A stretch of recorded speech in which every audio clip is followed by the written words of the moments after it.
Help of the Stanley Parable adventure line. Just follow the line. How simple is that?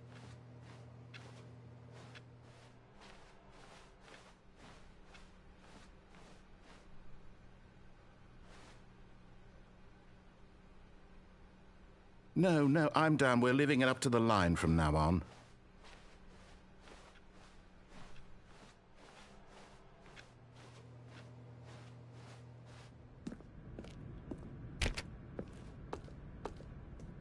You see, the line knows where the story is. It's over in this direction.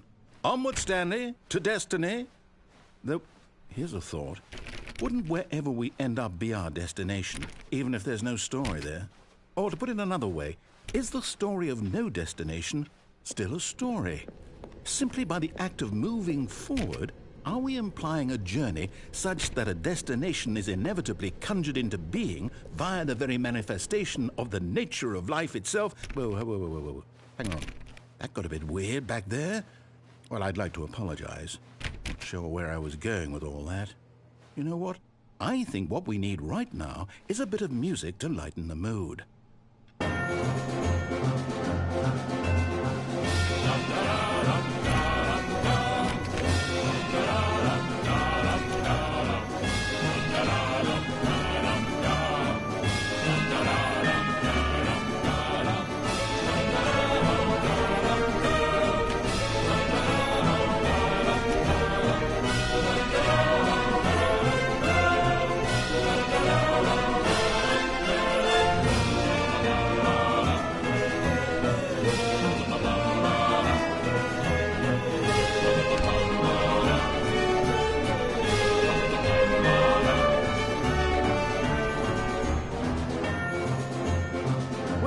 Cut the music, go back and look at that fern.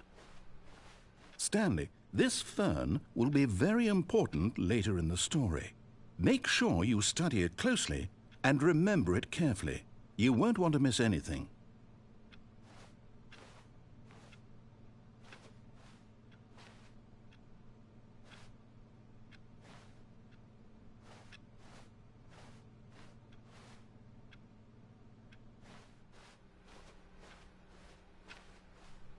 Wait, what?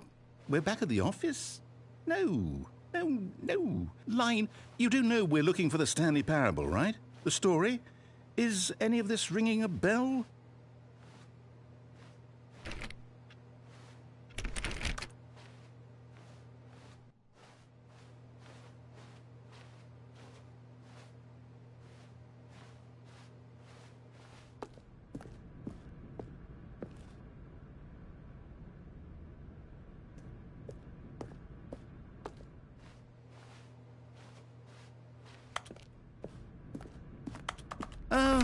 Oh, no, not again, Line. How could you have done this to us? And after we trusted you, after everything we've been through, you... Oh, I can't take this anymore. To hell with it. Restart.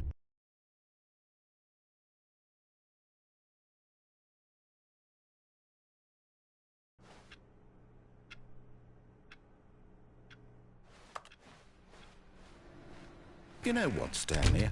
I say forget the adventure line. What's it ever done for us? We're intelligent people, right? Why can't we make up our own story? Something exciting, daring, mysterious. This all sounds perfectly doable. Why don't we simply start wandering in, well, I don't know. How about this direction?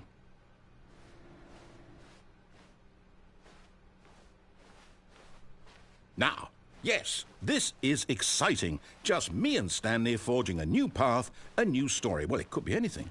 What do you want our story to be? Go wild. Use your imagination. Whatever it might be, Stanley, I'm ready for it. Oh, no, not you again. Stanley, I'd also like to veto the line from having any role in our awesome new story. No lines or monitor rooms. Just don't acknowledge it, and we should be fine.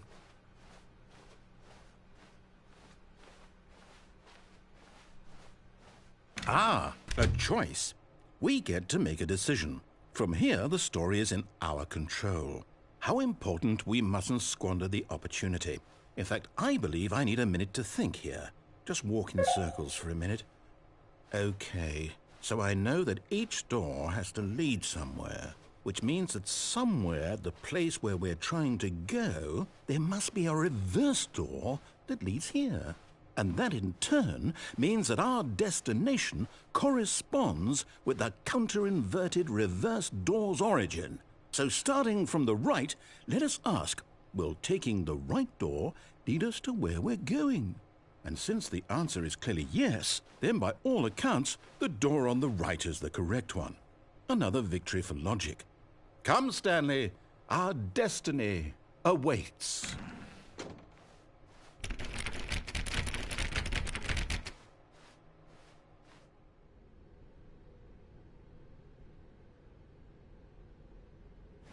Oh, hold up, what's this?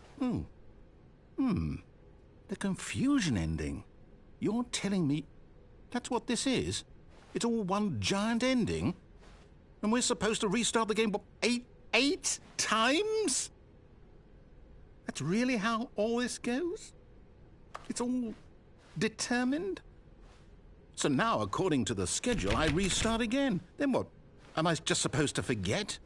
Well, what if I don't want to forget? My mind goes blank simply because it's written here on this thing, wall. Well, who consulted me? Why don't I get to decide? Why don't I get a say in all of this? Is it really? No, it can't be. I don't want it to be. I don't want the game to keep restarting. I don't want to forget what's going on. I don't want to be trapped like this. I won't restart the game. I won't do it. I won't do it. I won't do it. And the timer stopped? Does that mean, did we do it? Did we break the cycle? The, whatever it is that made this schedule? How would we even know? Will someone come for us? Will something happen? So, okay. I guess now we just wait, you know. I suppose in some way that this is a kind of story, wouldn't you agree? I'm not quite sure if we're in the destination or the journey, though they're always saying that life is about the journey and not the destination, so I hope that's where we are right now. We'll find out, won't we? Eventually. Well, in the meantime, if you...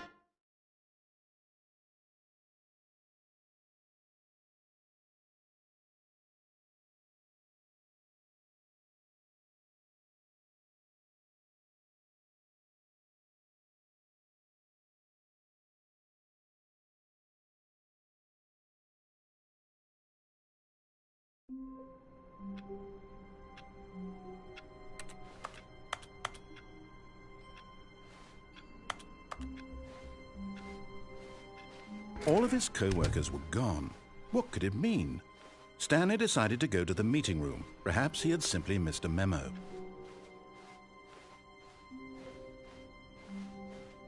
When Stanley came to a set of 2 open doors, he entered the door on his left.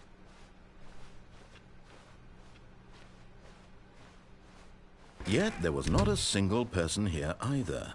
Feeling a wave of disbelief, Stanley stepped into the broom closet, but there was nothing here, so he turned around and got back on track.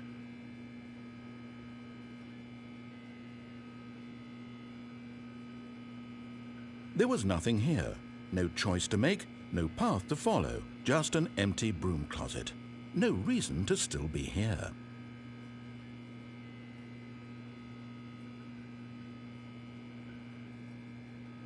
It was baffling that Stanley was still just sitting in the broom closet. He wasn't even doing anything.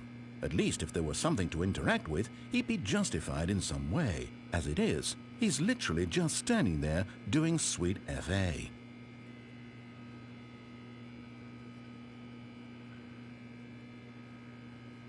Are you really still in the broom closet?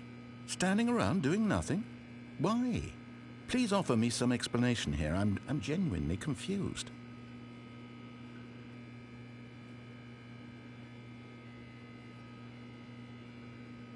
You do realize there's no choice or anything in here, right? If I'd said Stanley walked past the broom closet, at least you would have had a reason for exploring it to find out. But it didn't even occur to me because literally this closet is of absolutely no significance to the story whatsoever. I never would have thought to mention it. Coming to a staircase, Stanley walked upstairs to his boss's office. But Stanley just couldn't do it. He considered the possibility of facing his boss. Admitting he had left his post during work hours, he might be fired for that. And in such a competitive economy, why had he taken that risk? All because he believed everyone had vanished? His boss would think he was crazy. And then something occurred to Stanley. Maybe, he thought to himself, maybe I am crazy. All of my co-workers blinking mysteriously out of existence in a single moment for no reason at all? None of it made any logical sense. And as Stanley pondered this, he began to make other strange observations. For example, why couldn't he see his feet when he looked down? Why did doors close automatically behind him wherever he went? And for that matter, these rooms were starting to look pretty familiar. Were they simply repeating? No, Stanley said to himself, this is all too strange. This can't be real. And at last, he came to the conclusion that had been on the tip of his tongue. He just hadn't found the words for it. "I'm dreaming!" he yelled. "This is all a dream." Oh, what a relief Stanley felt to have finally found an answer, an explanation. His co-workers weren't actually gone. He wasn't going to lose his job. He wasn't crazy after all. And he thought to himself, I suppose I'll wake up soon. I'll have to go back to my boring real-life job pushing buttons. I may as well enjoy this while I'm still lucid. So he imagined himself flying and began to gently float above the ground.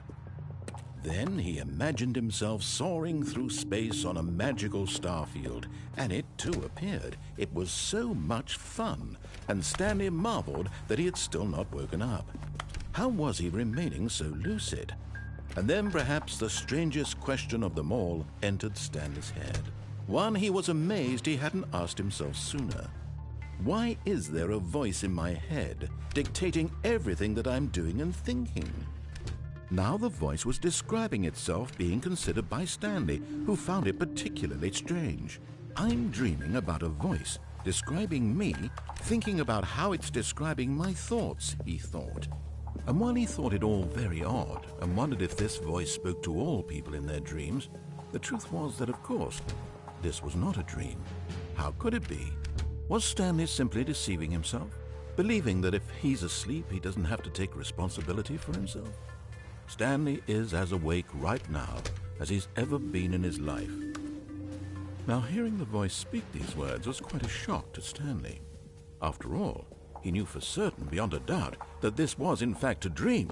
Did the voice not see him float and make the magical stars just a moment ago? How else would the voice explain all that? This voice was a part of himself too. Surely, if he could just... He would prove it. He would prove that he was in control, that this was a dream. So he closed his eyes gently, and he invited himself to wake up. He felt the cool weight of the blanket on his skin, the press of the mattress on his back, the fresh air of a world outside this one. Let me wake up, he thought to himself. I'm through with this dream. I wish it to be over. Let me go back to my job. Let me continue pushing the buttons. Please, it's all I want. I want my apartment and my wife and my job. All I want is my life exactly the way it's always been. My life is normal. I am normal. Everything will be fine. I am okay.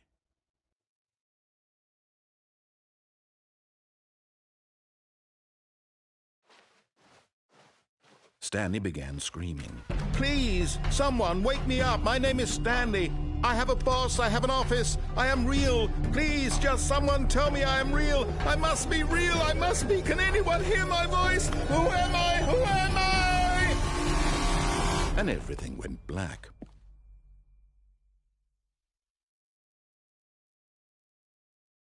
This is the story of a woman named Mariella. Mariella woke up on a day like any other. She arose, got dressed, gathered her belongings, and walked to her place of work. But on this particular day, her walk was interrupted by the body of a man who had stumbled through town talking and screaming to himself, and then collapsed dead on the sidewalk. And although she would soon turn to go call for an ambulance, for just a few brief moments she considered the strange man. He was obviously crazy, this much she knew. Everyone knows what crazy people look like. And in that moment, she thought to herself how lucky she was to be normal. I am sane. I am in control of my mind. I know what is real and what isn't. It was comforting to think this, and in a certain way, seeing this man made her feel better. But then she remembered the meeting she had scheduled for that day, the very important people whose impressions of her would affect her career, and by extension, the rest of her life. She had no time for this, so it was only a moment that she stood there, staring down at the body. And then she turned and ran.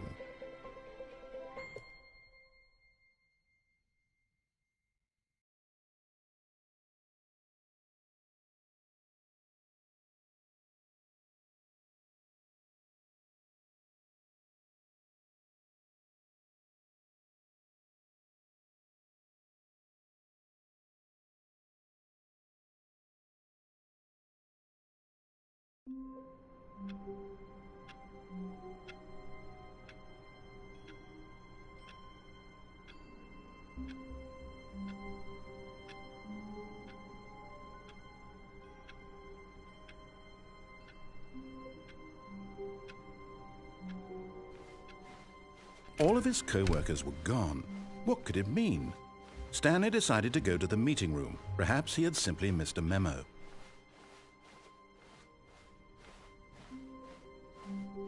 When Stanley came to a set of 2 open doors, this was not the correct way to the meeting room, and Stanley knew it perfectly well.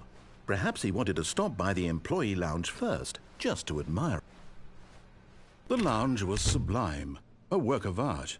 But eager to get back to business, Stanley took the first open door on his left. And so he detoured through the maintenance section, walked straight ahead to the opposite door, and got back on track. Yet there was not a single person here either. Feeling a wave of disbelief, Stanley decided to go up to his boss. Coming to a staircase, Stanley walked upstairs to his boss's office.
Stepping into his manager's office, Stanley was once again stunned to discover not an indication of any human life.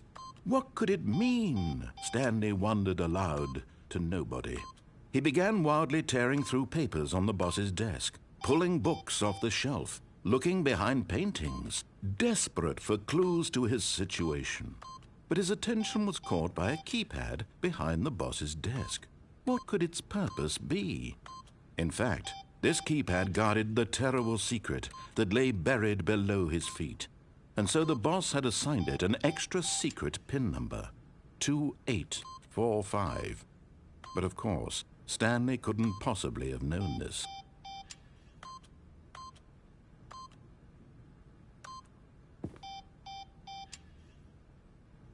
Stanley just sat around twiddling his thumbs.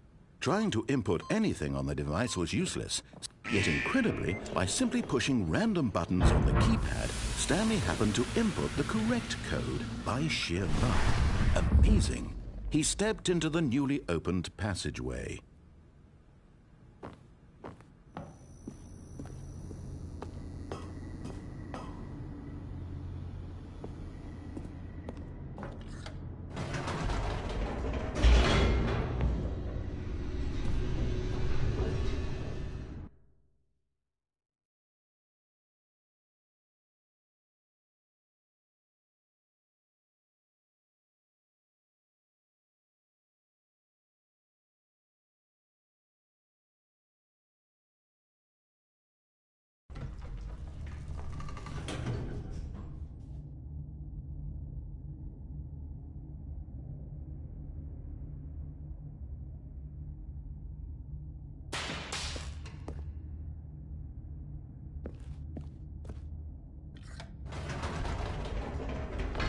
Whoops. Nope.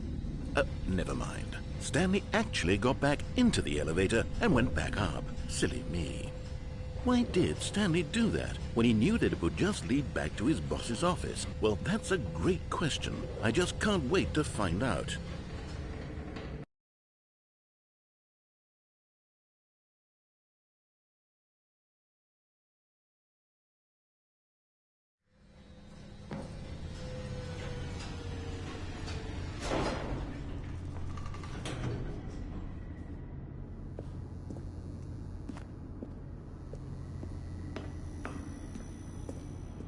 Here we are, Stanley. It's your boss's office. Exactly the way it was before you got onto the elevator. It's still just exactly what it is. What a decision you've made to come up here and look at the office again.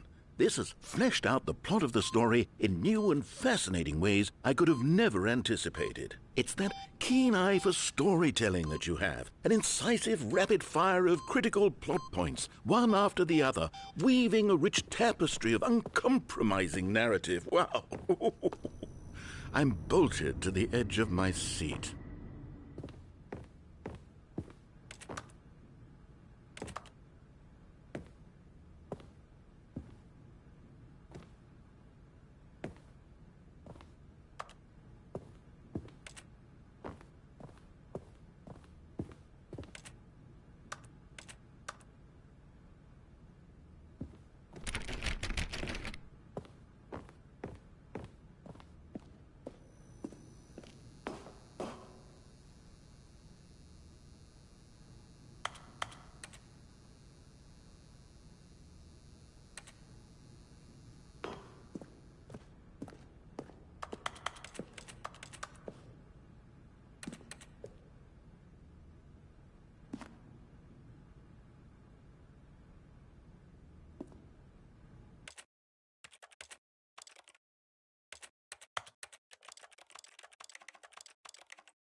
Incredible.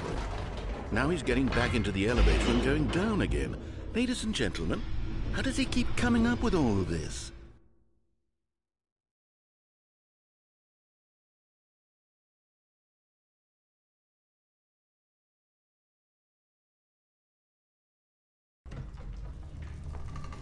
Surely this time Stanley will walk forward into the spooky corridor, won't he? Did you think we were going to go forward down the spooky corridor? No. It's time once again to go back up in the elevator. I can't even begin to grapple with what might be up there. Is it the boss's office again? Or what if it's the boss's office this time? The suspense is killing me.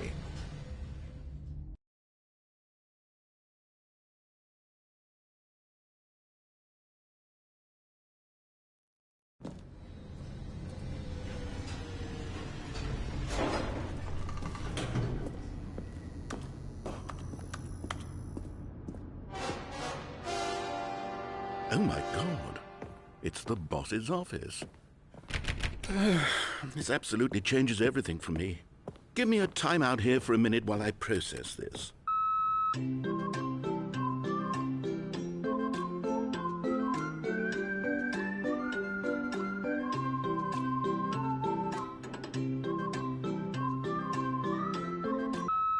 Okay, I'm ready. I'm prepared to embrace this stunning revelation and to move forward with... No, wait. No, I need more time to process.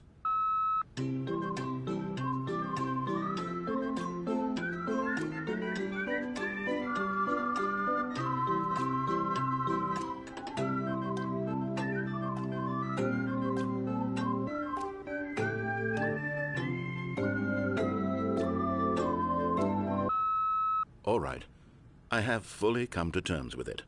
I have made space in my worldview for this astonishing new reality. As before, I turn to your expert eye for gripping narrative, Master Stanley.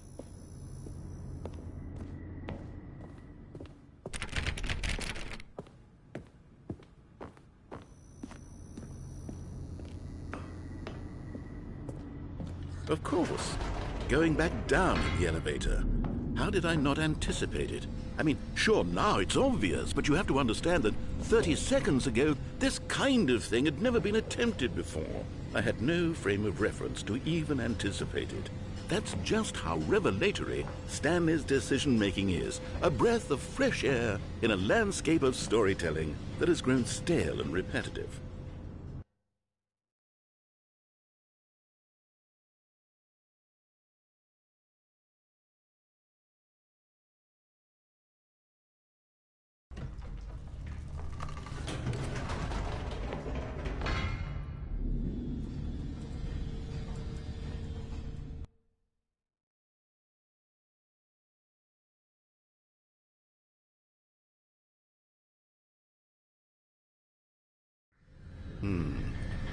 You know what?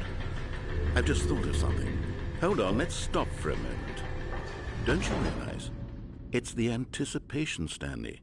You and I, we have no way of knowing what will be at the top of this elevator. But the suspense, the agony of waiting and anticipating and having to guess, that's the real thrill. Oh, I simply don't want to let that feeling go. It's so precious, so fleeting. Why don't we take this elevator ride nice and slow? There we go. Isn't this so much more exciting? You know, Stanley, it seems like nowadays the only thing that audiences want is to be shocked as loudly and frequently as possible. They want big, explosive moments flung right in their faces from the very moment that things get started. But where's the tension? Where's the trust in the audience to build a slow and nuanced appreciation for the story, the characters? Why aren't we given time to imagine the surprises, to have to think and to anticipate, and then to marvel at the eventual reveal? This is storytelling, Stanley. What you and I are doing right now. This is the most exciting narrative to be developed in years, and it's really all because of you. You're the one who took this bold step of revisiting the exact same locations over and over. Truly, I mean it. This is unique and different. It's not like anything else out there. You see, I want stories that surprise me, Stanley. I want to have to think.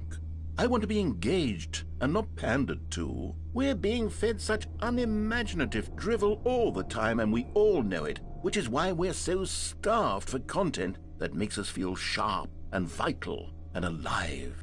That's why people like you so much, Stanley. because you're not afraid to spit in the face of tradition. You're a role model, you know? People look up to you. Which is why... Oh, I didn't know when to spring this on you, but, well, I've gathered a little press conference for you, so that you can talk about your work and your storytelling and your life.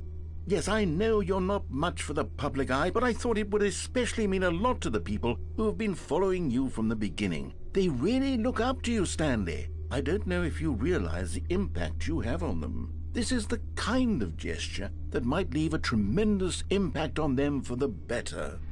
Oh, good, we're here. Okay, the room where we're holding the press conference should be just around the corner here somewhere.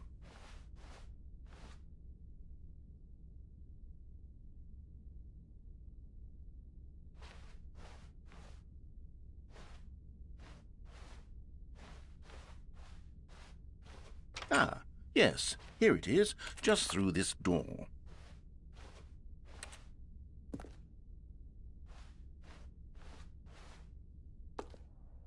All right, are you ready? I've told them you're going to speak a little bit about the nature of surprise in storytelling and what it means to craft a truly unpredictable narrative. Oh, don't worry, you'll do great. Just be yourself and speak from the heart. I'm really proud of you, Stanley. Okay, it looks like they're ready for you. Go get 'em.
Stanley decided to go to the meeting room to check on his co-workers. He never functioned well by himself and constantly needed support and guidance from others, so the thought of total solitude was terrifying to him.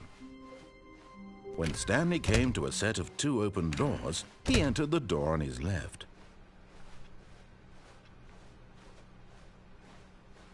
Yet there was not a single person here either.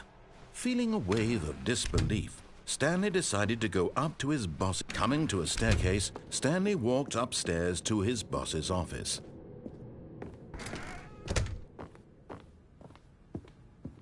The moment he entered his manager's office, Stanley froze in his tracks. Not a living soul anywhere. Stanley was in such a rush to get through the story as quickly as possible, he didn't even have a single minute to just let the narrator talk. That kind of anxiety isn't healthy, so he relaxed for a few moments with some calming New Age music.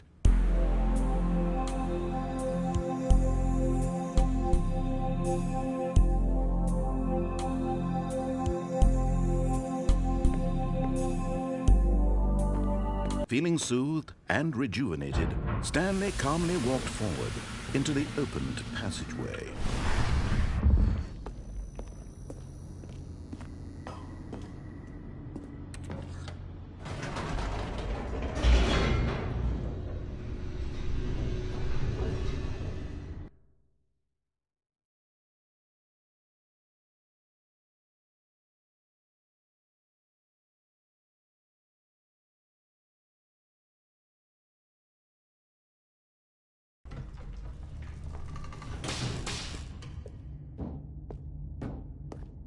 Stanley walked straight ahead through the large door that read Mind Control Facility.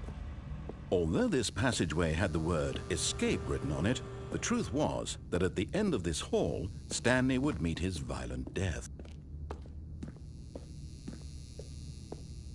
The door behind him was not shut. Stanley still had every opportunity to turn around and get back on track. At this point, Stanley was making a conscious, concerted effort to walk forward and willingly confront his death.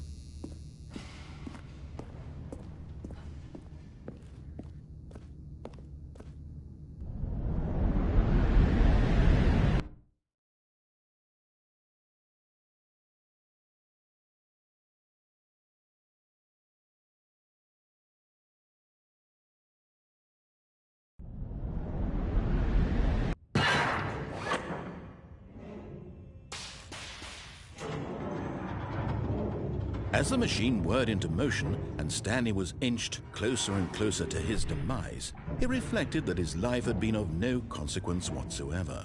Stanley can't see the bigger picture. He doesn't know the real story, trapped forever in his narrow vision of what this world is.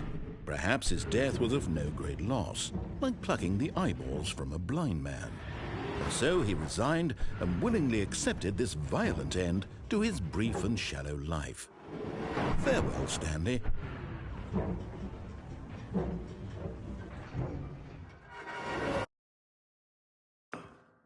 "Farewell, Stanley," cried the narrator, as Stanley was led helplessly into the enormous metal jaws.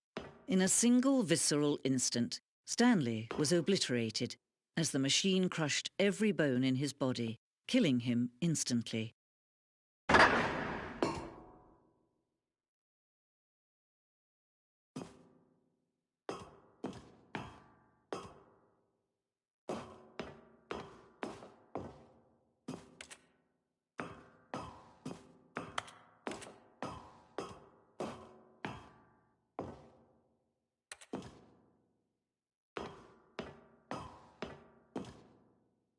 And yet it would be just a few minutes before Stanley would restart the game, back in his office, as alive as ever. What exactly did the narrator think he was going to accomplish? When every path you can walk has been created for you long in advance, death becomes meaningless, making life the same. Do you see now? Do you see that Stanley was already dead from the moment he hit start?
Stanley pushed the big red button.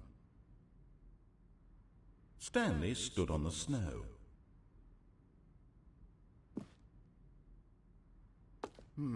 Let's see. Stanley walked through the green door. Stanley walked over the bridge. Now look closely, Stanley. See how it's impossible for the player to do anything in this room. Perfect example of poor level design, textbook mistake. It's the kind of thing you'd pick up on intuitively if you had even the most fundamental.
Oh, look at these two. How they wish to destroy one another. How they wish to control one another. How they both wish to be free. Can you see? Can you see how much they need one another? No, perhaps not. Sometimes these things cannot be seen. But listen to me. You can still save those two. You can stop the program before they both fail. Turn off your PlayStation. There's no other way to beat this game. As long as you move forward, you'll be walking someone else's path. Stop now and it'll be your only true choice. Whatever you do, choose it. Don't let time choose for you. Don't let...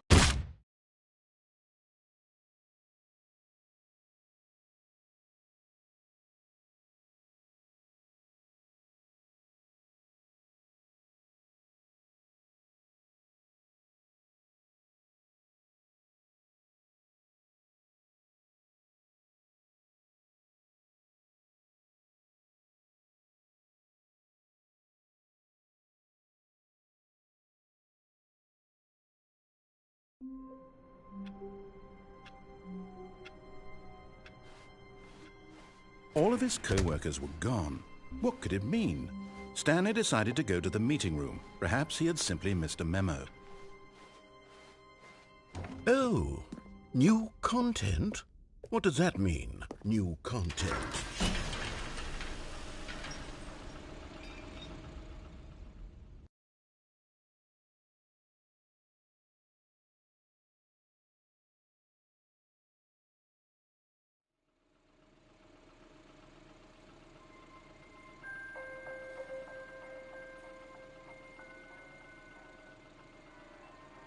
Hello, and thank you for playing the Stanley Parable Ultra Deluxe. As you may know, the Stanley Parable was a video game released in 2013 on home computers. After receiving critical and commercial success, it was expanded upon in 2022 with the Stanley Parable Ultra Deluxe, a reimagining of the game for consoles and home computers. The Stanley Parable Ultra Deluxe features exciting new content that broadens and expands the world of the Stanley Parable, delighting audiences the world over.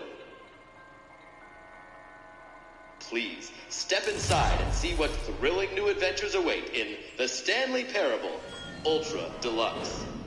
Oh, well, this sounds delightful. I'm very excited to see the thrilling new Ultra Deluxe content.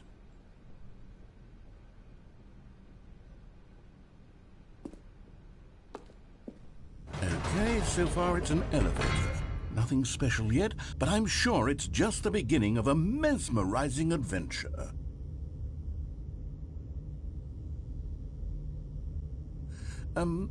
Is it broken? What's going on here?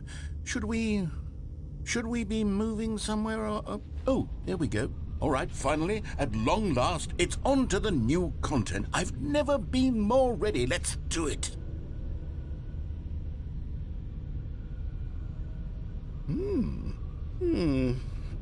I have to say, initial impressions of Stanley Parable Ultra Deluxe, mostly tedious. It's as if Oh, okay. Let's see the content. Give me the content, Stanley. All right, let's see. It's the jump circle.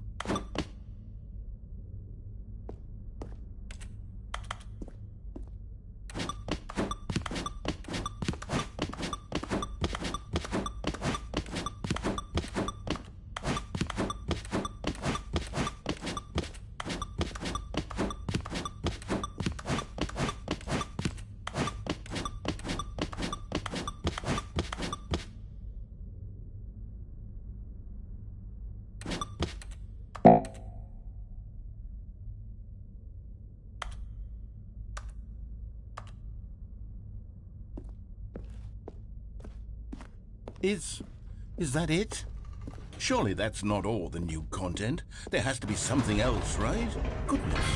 Another elevator. Stanley, I have to say, initial impressions of this game are not positive. It's just elevators and jumping. Is this what passes for exciting new content? If this is new content, then I could just read you the whole dictionary. There's 20 hours of new content right there. Hell, I could count to 30 trillion. You could put that on the box. The Stanley Parable Ultra Deluxe, now with over 1,000 hours of new content. And oh, wait. There's more. Very good. Yes. I knew there had to be something else. Let's see it. I'm ready for whatever it is. That's it? Oh, you've got to be kidding me. You see, Stanley? This is what happens when greedy video game developers with no respect for their fan base rush a cheap expansion to market for no reason other than to make an easy dollar. And don't get me started on the level of craftsmanship that's gone into it. In fact, I'm looking right now at the game's trophies, and it's hard to believe one of them actually says, "Test trophy, please ignore." What quality assurance department signed off on this? I'm infuriated and I'm offended, and I intend to find these people on Twitter and hold them personally accountable. It's my fault, Stanley. I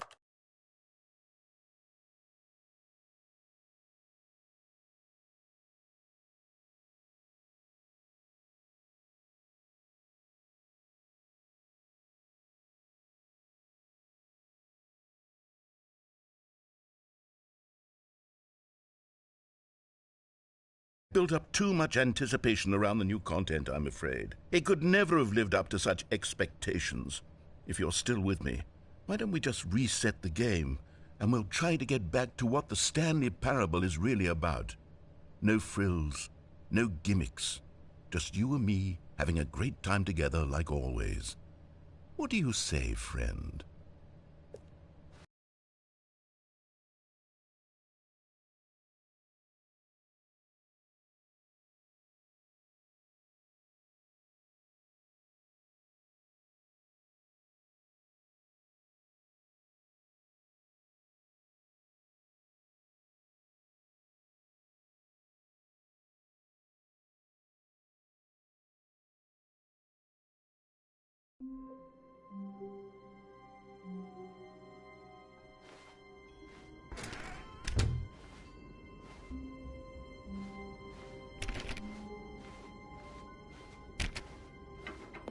Psst!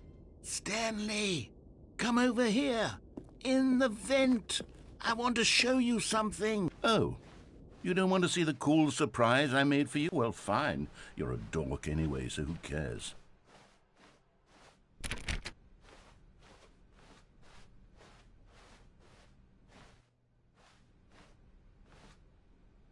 When Stanley came to a set of 2 open doors, he entered the door on his left.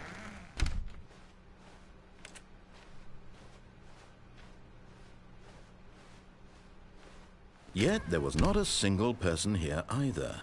Feeling a wave of disbelief, Stanley decided to go up to his boss. Coming to a staircase, Stanley walked upstairs to his boss's office. Okay, I think we all know the drill by now. Blah, blah, blah. Dark secrets, the keypad. Stanley pushes some buttons. Oh, hey, look, it's a new passageway. Quelle surprise.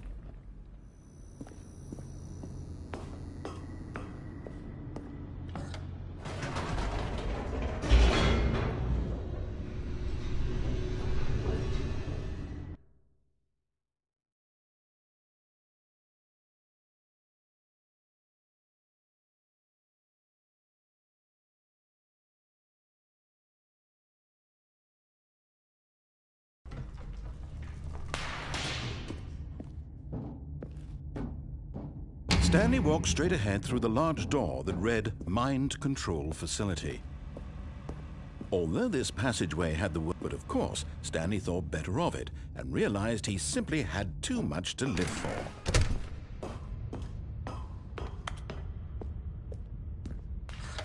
The lights rose on an enormous room packed with television screens.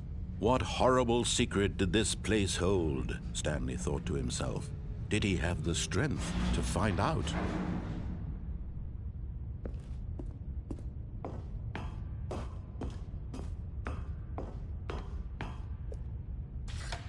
Now the monitors jumped to life, their true nature revealed. Each bore the number of an employee in the building, Stanley's co-workers. The lives of so many individuals reduced to images on a screen, and Stanley, one of them, eternally monitored in this place where freedom meant nothing.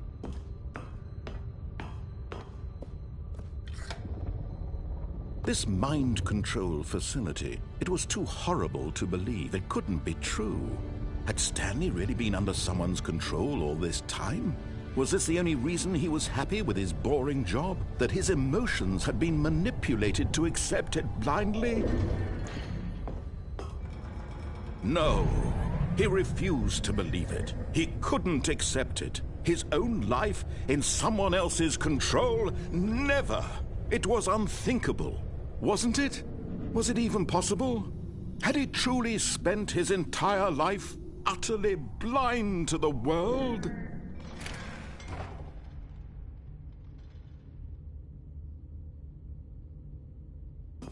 But here was the proof, the heart of the operation. Controls labeled with emotions, happy or sad or content. Walking, eating, working, all of it monitored and commanded from this very place. And as the cold reality of his past began to sink in, Stanley decided that this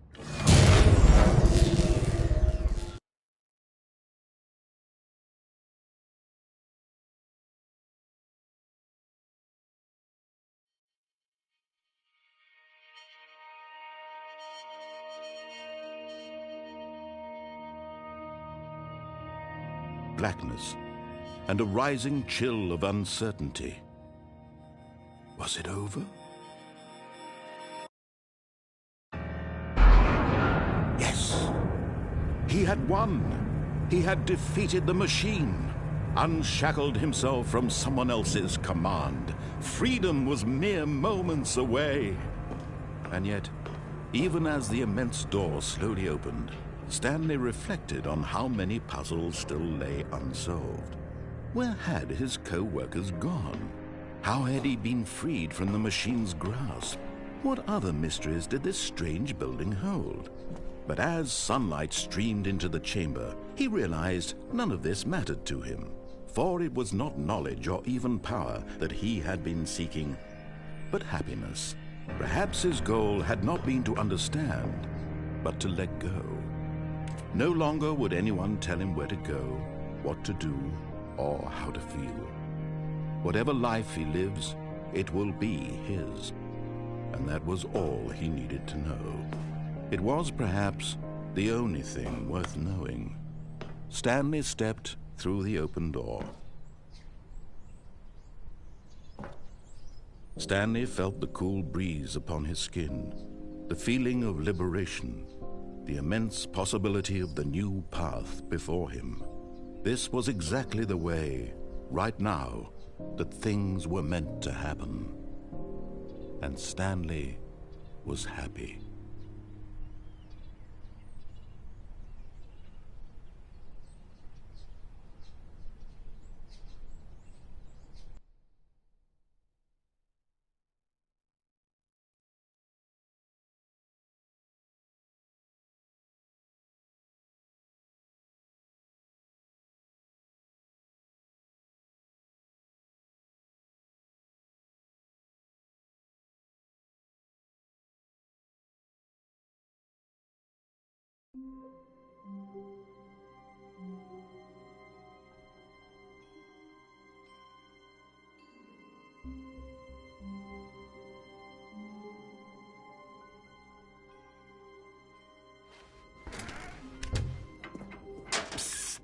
Stanley, come over here. In the vent. I want to show you something.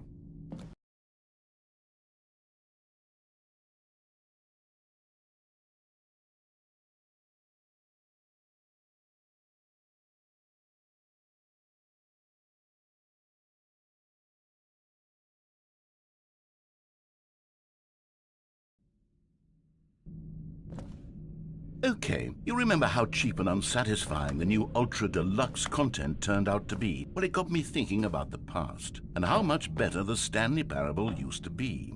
So I made something special and tucked it away here where the game's developers won't find it. Just our little secret. Take a look. I call it the Memory Zone. It's where I've been storing all my favorite memories so I can relive the peak experiences of my life whenever I want. Experiences like the launch of the Stanley Parable on PC. You see, Stanley, doesn't the Memory Zone remind you of how wonderful Stanley Parable was before it was sullied with a cheap PlayStation port? Remember back? And over here is where I keep reviews of the Stanley Parable. Like this stunning triumph of games journalism, 10 out of 10 from Destructoid.com. James Stephanie Sterling writes, and I quote, "Where so many games that aspire to be more than games end up less than any form of art, Stanley Parable strives and then succeeds to be every game ever created." Did you hear that, Stanley? Every game ever created. That's how grand and all-encompassing the original Stanley Parable was. It was literally every game ever created. It was Skyrim, it was Persona 3, it was all of them, and now it's nothing. It's no games at all. It isn't even the Stanley Parable anymore. It's just a husk now, a lifeless husk with an hour of new elevator content.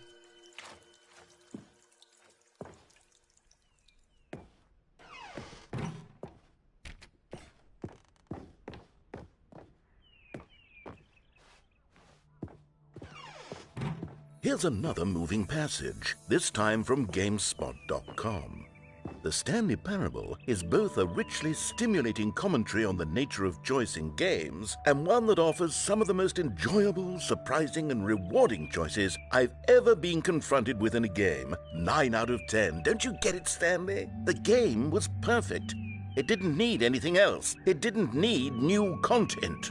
All they had to do was transport it in pristine condition along to the PlayStation, boom, done. And they couldn't even do that. Couldn't resist the urge to go meddling with a beloved franchise.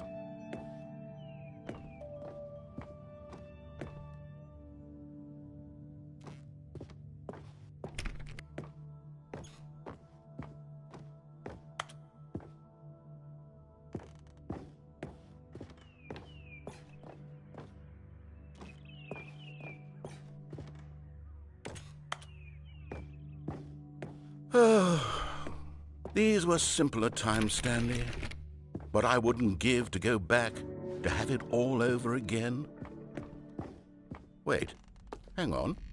I don't recall this part of the Memory Zone before. What's this? What's down here? Oh, no. Oh, God, no, Stanley. It's a collection of reviews from Pressurized Gas, the extremely popular online storefront for computer games. I haven't looked at these in years. I can't even imagine what's been collecting down here. Surely these reviews were glowing as well, weren't they? Honestly, I could not be bothered to play this game to full completion. The narrator is obnoxious and unfunny, with his humor and dialogue proving to be more irritating than entertaining. Unfunny! I'm not trying to be funny. I'm trying to make a serious work of art. I suppose I could write up a handful of gags to insert into the Stanley Parable, but the game is already such a densely layered web of profound philosophical insights that I can't even imagine where I'd have the room to stick them. Okay, let's see what this one says. While the idea for the game is good, for someone who prefers non-linear games, this preachiness gets annoying fast. Preachy? Stanley? I'm not preachy, am I? You can tell me if I'm preachy. Honestly, you can. Oh, goodness. This is actually quite shocking for me.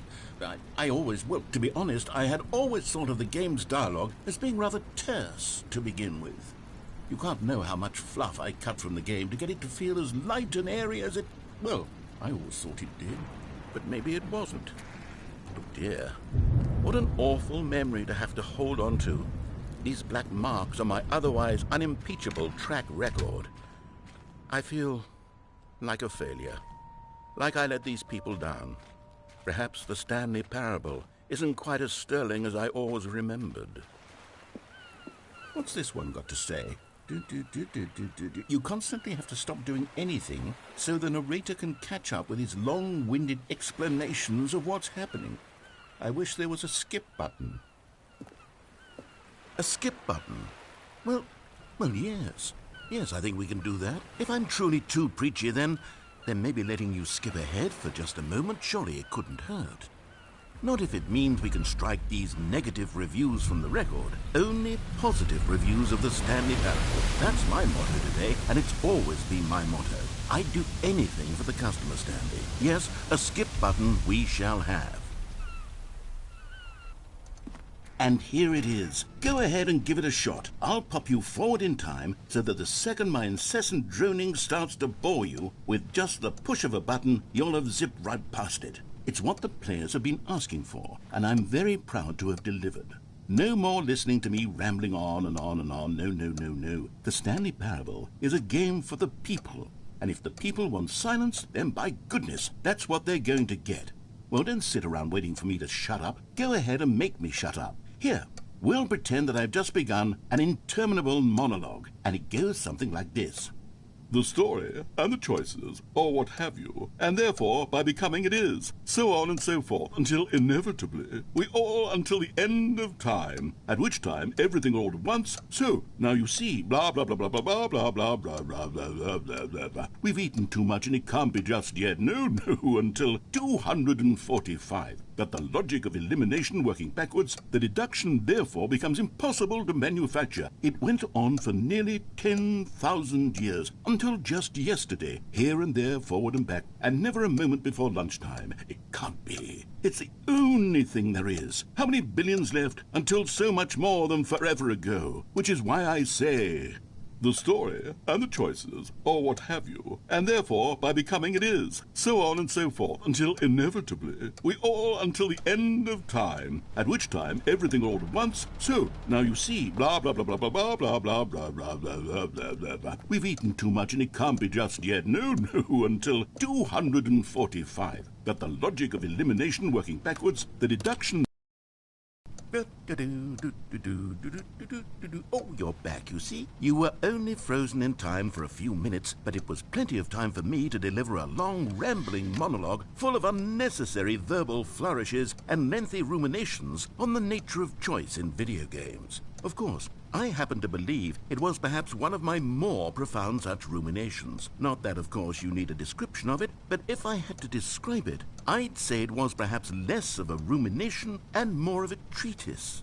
Or maybe a manifesto. Look, I'll outline it for you very briefly, and you can tell me what you think. Okay, so my theory is that any choice you've ever made is simply a series of choices made by the person who you are, or were, or will be at the time of having made said choice. Well, there's sport. You really did catch me rambling on a bit, didn't you? But that's the power of the button. The minute I start to go off on a thoughtless display of self-absorption, Okay, welcome back, Stanley. Now, I should say that the amount of time the button has been skipping through is becoming longer and longer. That last one was, well, I want to say maybe 30, 45 minutes? Stanley, please don't push the button again. It's been 12 hours. You've just been frozen there. I don't know why the skips are getting longer, but they're Oh, Stanley, you're back. You're back. Oh, my goodness. I have someone to talk to again. Stanley, I think it's been a week. Or 2 weeks.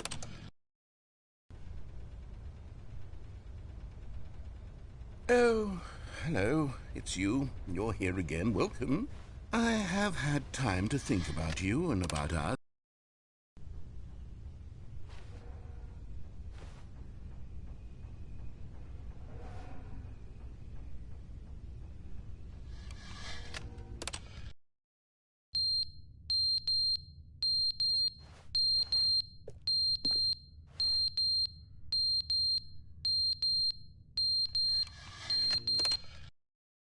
But they didn't understand the game was never meant to be funny. It was meant to have a point. It was meant to speak to the human condition. But where are the jokes? Where are the jokes? They bemoaned, they screamed, they gnashed their teeth and said, entertain us. It wasn't enough. They had to leave a pathetic little thumbs-down review and make all of their pitiful demands. But then, he's talking too much, they said. First, he didn't entertain us, now he won't shut up. It's the inconsistency, it's the lack of accountability. It's the unwillingness to examine with an uncompromising heart the words that they are speaking into the world, as though there were no consequences.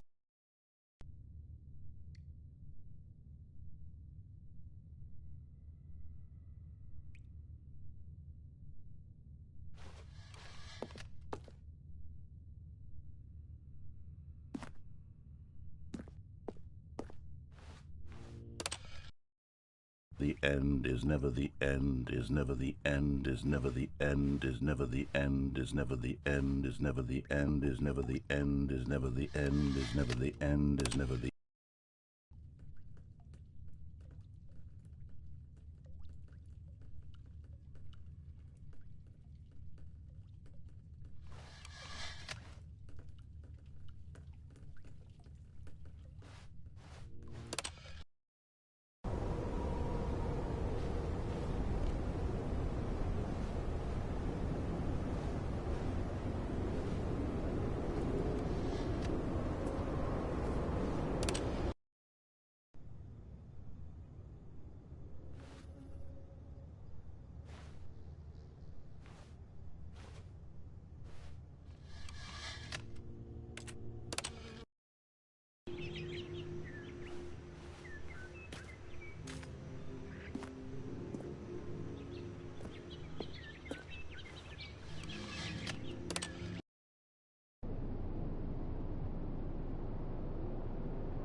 All of his co-workers were gone. What could it mean? Stanley decided to go to the meeting room. Perhaps he had simply missed a memo.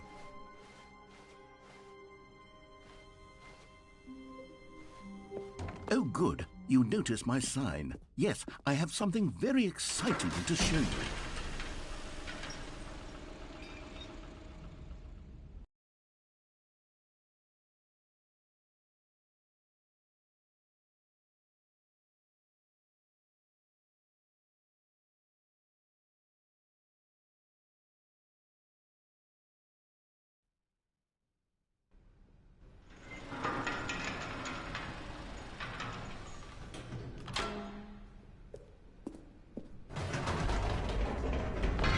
You see, Stanley, I've been reflecting on the Stanley Parable and about how roundly disappointing this ultra-deluxe version has turned out to be. The original Stanley Parable was a landmark, and any new content for it should live up to that legacy. So forget this ultra-deluxe nonsense. I say we take it one step even further. Which is why I'm very proud to announce for the first time ever, the Stanley Parable 2.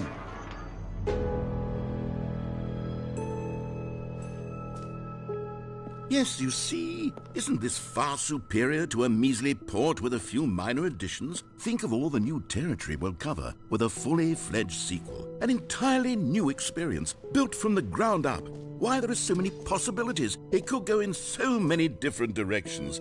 This is what fans have truly been asking for.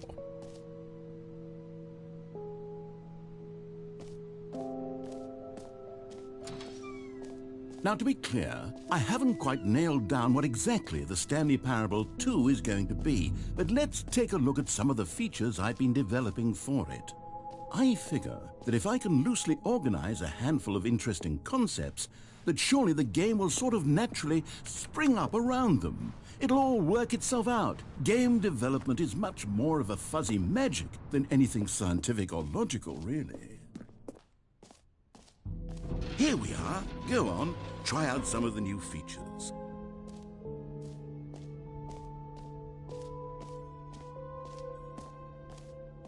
For the Stanley Parable 2, I asked myself, what do players really want? And of course, the first and most obvious answer is that they want to be individually recognized and validated as people. Jim. So with... Sorry, I should have clarified. Right now, the button only says the name Jim. But of course, in the final game, this button will say your name, whatever name that is. Here, let's have you role-play as Jim to really simulate the full experience of this feature. Just play along. I promise you'll love it. Okay, here we go. Let's take a deep breath, clear your mind, forget whoever you are, and simply become a person named Jim. I want you to imagine yourself living as Jim. Sleeping and waking as Jim, falling in love and being heartbroken as Jim, seizing all of the world's possibilities as Jim, and as Jim watching your dreams crumble into dust. Do you feel it? Jim. Whoa, hold on. I wasn't finished setting up the backstory. If you don't properly roleplay as Jim, then you'll never understand the impact of this button. Otherwise, it's just a stupid button that says somebody else's name. Okay, we're doing it again, and this time let me finish first. Now, allow yourself to become Jim. Jim. All right, fine, whatever. It's just a meaningless button that says Jim. Are you happy now? Get out of here. I'm done with this button. Why don't you go humiliate me in front of a different feature that I worked very hard on?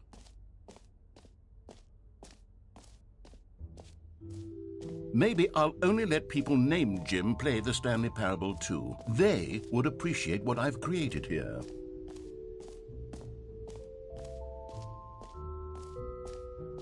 Okay, I'll be honest, I haven't yet decided on this one. I think that in the new version, the office could use a bit of decoration, like balloons. But I'm undecided on Get Well Someday and Happy 12th Birthday. Which would you go with? You know, sometimes when you solicit another person's opinion, it makes you realize that you knew which one you actually really wanted all along. Happy 12th birthday, step-niece, it is.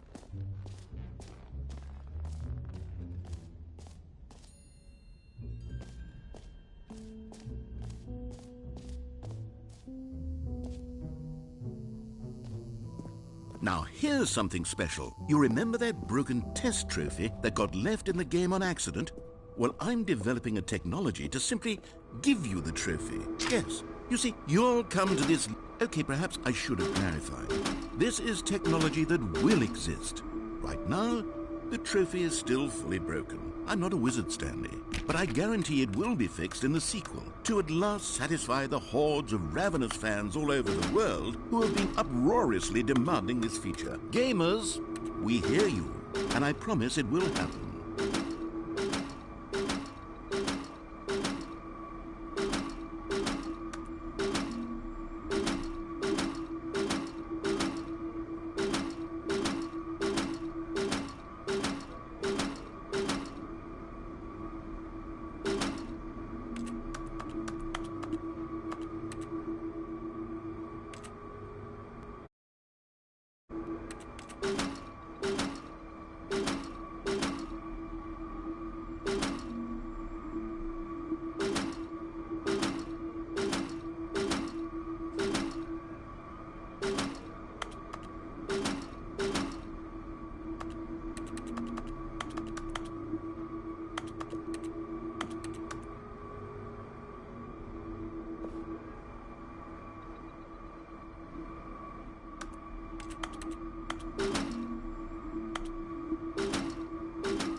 What else? What other exhibits haven't we seen yet?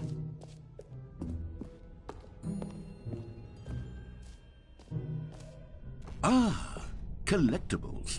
Now it's a real video game. In the Stanley Parable 2, you'll run around gathering up these miniature Stanley figurines. And what's truly innovative is that there will be no reward for collecting all of them.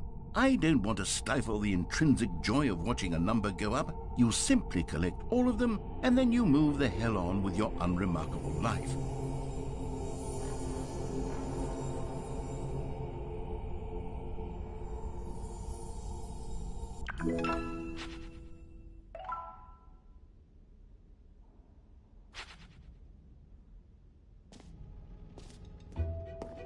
God, it really is the worst when you collect everything in a video game and then they give you a big fancy reward for it. Absolutely tragic. You know what? Let's bring the jump circle back for Stanley Parable 2 as well. It's a... Oh, wait. You already spent all your jumps the first time we saw the jump circle? Oh, well. I suppose it can just be a nice decorative piece then. Calling it the Stanley Parable 2 is just so much catchier than Ultra Deluxe, don't you think? Ultra Deluxe? What does it even mean? But the Stanley Parable 2, now that's an artistic statement right there. It's future-oriented. A common complaint of the Stanley Parable was that it was confusing and paradoxical, that it engendered a chaotic sense of reckless despair in those who played it. Well, I'm happy to say that after much consideration, I've engineered a clever solution to this fundamental problem with the game. It's the Stanley Parable Reassurance Bucket. You see, Stanley, anytime you're holding the bucket, a sense of calm and ease will fill your mind and your heart. It's true. As long as you hold on to the bucket, the many disorienting contradictions of the Stanley Parable will feel perfectly normal and perhaps even comforting. You may even come to long for the gentle embrace of jarring cognitive dissonance while the bucket is in your arms. And to be honest, it's a much more convenient solution for me than actually redesigning the game to be less uncomfortable. Can you imagine what a pain in the ass that would be? Yes, the bucket is the perfect solution. Come on, give it a try.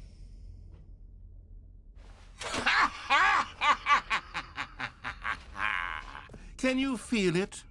The glow of comfort, even in the face of crushing despair, must already be sweeping through your body. And in fact, Can I say that I do believe the bucket lends you an air of charisma as well? I think that just holding it has made you the slightest bit more attractive as a person. The benefits of the bucket seem to go on, don't they? All this and more await you in the Stanley Parable 2.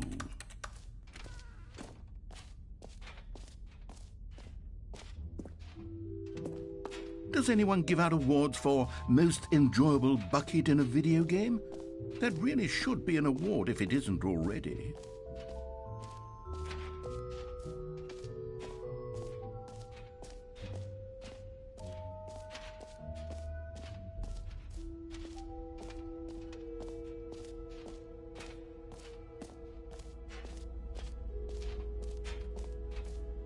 Stanley, here's an idea that I'm truly fond of. It's never been done before in a video game.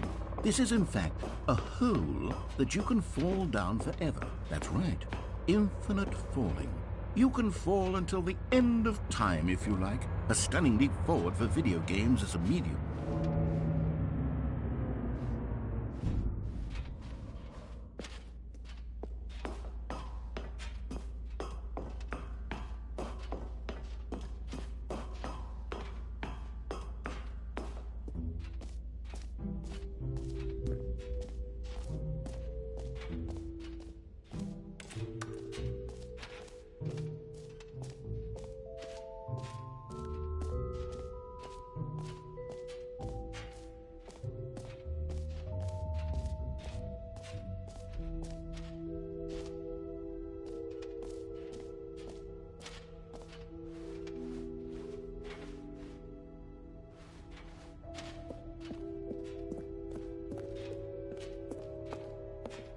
All right, have you seen everything you wanted to? Ready to move on now?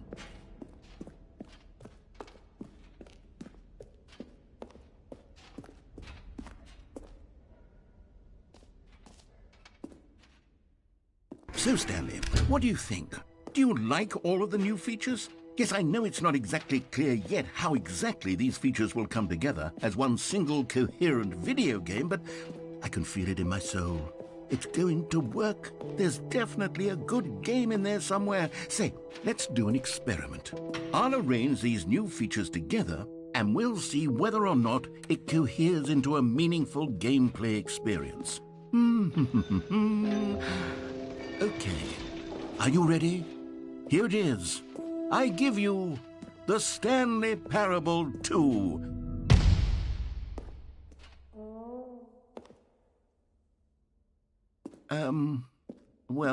I mean, there's potential here, right? It's sort of... Okay, never mind. Hold on. Let me do a different arrangement. Okay, yes, this is much better. I feel good about this. Here we go. Version 2. Who am I kidding, Stanley? This isn't a coherent video game at all. It's a lot of gags. And I do very much enjoy creating gags, but they don't add up to anything. I wanted more than anything to create a sequel that would capture all the magic of the first game. I wanted fans to love it. No matter how good these gags are, they won't stand on their own. They would need the structure and the gameplay of the original. Wait, maybe that's it. I can take the original Stanley Parable and simply, well, insert a few of my new features into it. Tastefully, of course. With respect. With care for the vision and integrity of the original game. Would it possibly work? I suppose it could. But it would need a really, really tremendous title screen. A title screen that says with bold and uncompromising conviction, "This is the Stanley Parable 2. Let me see if I can whip something up. All right, perfect. Go ahead. Take a look.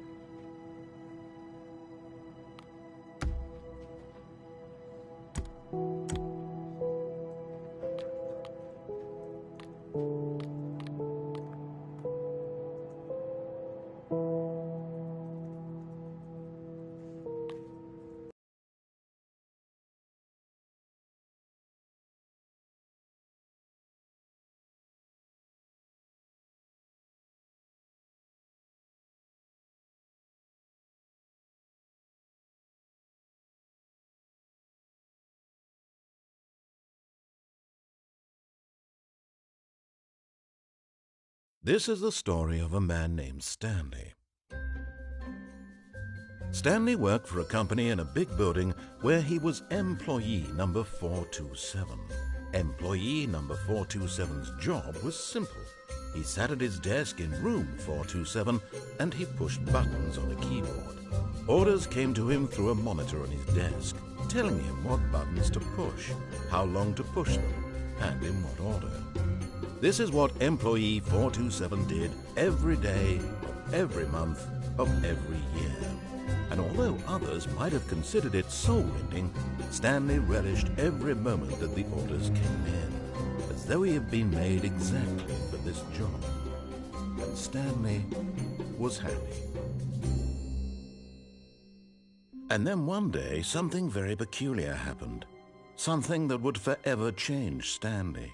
Something he would never quite forget. He had been at his desk for nearly an hour when he realized that not one single order had arrived on the monitor for him to follow. No one had showed up to give him instructions, call a meeting, or even say hi.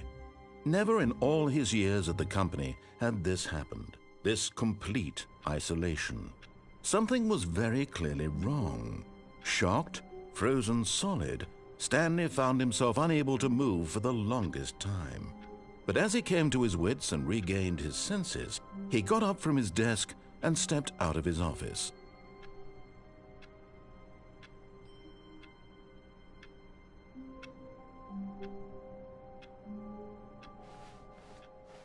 All of his co-workers were gone. What could it mean? Stanley decided to go to the meeting room. Perhaps he had simply missed a memo. Stanley felt the bucket calling to him, begging him to pick it up. Why was he not doing it? When Stanley came to a set of 2 open doors, this was not the correct way to the meeting room, and Stanley knew it perfectly well. Perhaps he wanted to stop by the employee lounge first, just to admire it. Standing now in this incredible room, but eager to get back to business, Stanley took the first open door on his left.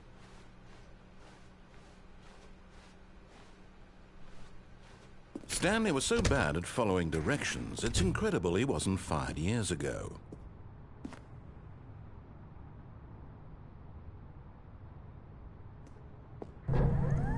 Look, Stanley, I think perhaps we've gotten off on the wrong foot here. I'm not your enemy, really, I'm not. I realize that investing your trust in someone else can be difficult, but the fact is that the story has been about nothing but you all this time. There's someone you've been neglecting, Stanley. Someone you've forgotten about. Please, stop trying to make every decision by yourself. Now, I'm not asking for me, I'm asking for her. This is it, Stanley. Your chance to redeem yourself. To put your work aside. To let her back into your life. She's been waiting.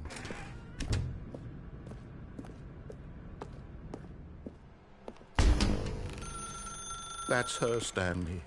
You need to be the one to do this, to reach out to her.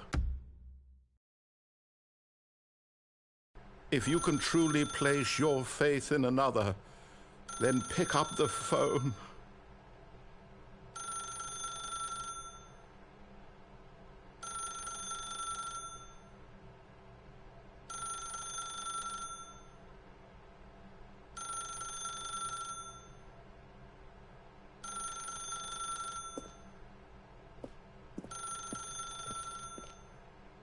As Stanley picked up the phone, a white light engulfed him, filling him not just with radiance, but with hope. Hope for a life reunited one... Wait. Oh, goodness. Stanley, did you just unplug the phone? No, that wasn't supposed to be a choice. How did you do that? You actually chose incorrectly?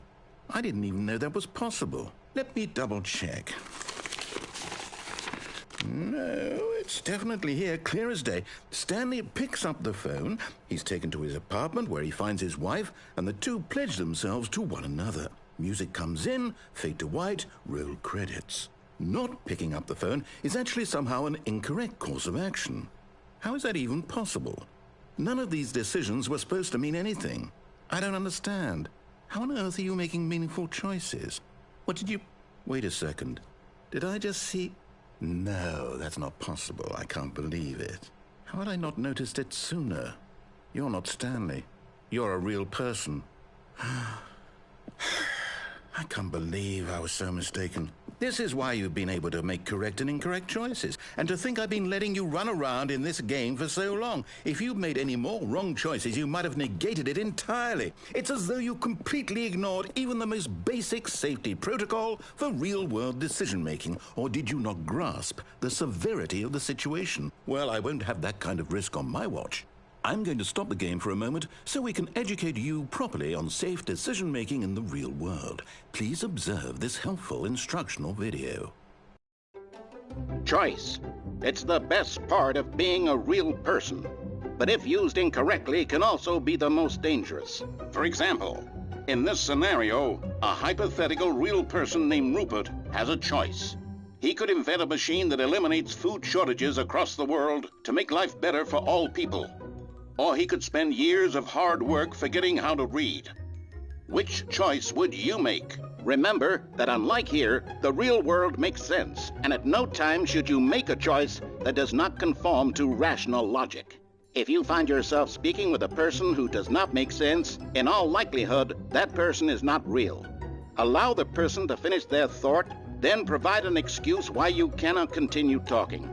Turn to a partner and practice saying, "My goodness, is it 4:30? I'm supposed to be having a back, sack, and crack."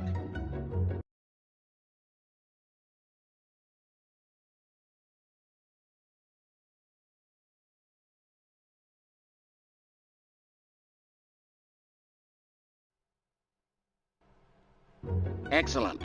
Making choices on a regular basis is the best part to a healthy decision-making process. Most medical professionals recommend making at least 8 choices per day. Do you make more than 8? Less? And finally, if you begin to wonder if your choices are actually meaningful and whether you'll ever make a significant contribution to the world, just remember that in the vast infiniteness of space, your thoughts and problems are materially insignificant, and the feeling should subside. At this time, your instructor will guide you in an exercise to test and reinforce the material covered in this video. Welcome back. You may have noticed that this room has begun to deteriorate as a result of narrative contradiction. But not to worry. Now that you're properly informed on good decision-making, we're going to revisit a choice you made just a few minutes ago and see what the correct thing to do would have been. This way, please.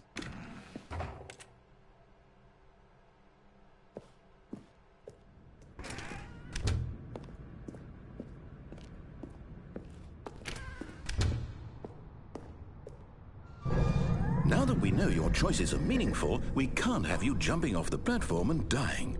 Imagine the main character dying senselessly halfway through the story. That story would make no sense at all. We just need to get you home as soon as possible before the narrative contradiction gets any worse. Unfortunately, it seems this place is not well equipped to deal with reality.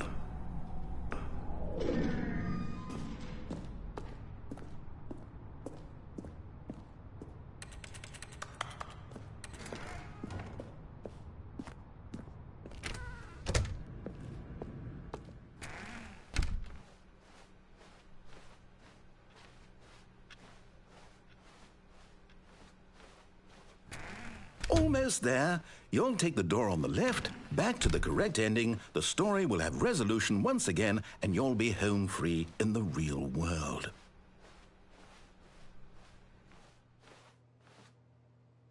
Now remember, all you need to do is behave exactly as Stanley would. That means choosing responsibly and always putting the story first. I'm quite sure you'll be up to the task. Just follow my lead and you'll be fine. All right. When Stanley came to a set of 2 open doors, he entered the door on his left. No! Why did you do that? Quickly, hurry back in the other direction. Perhaps we're not too late.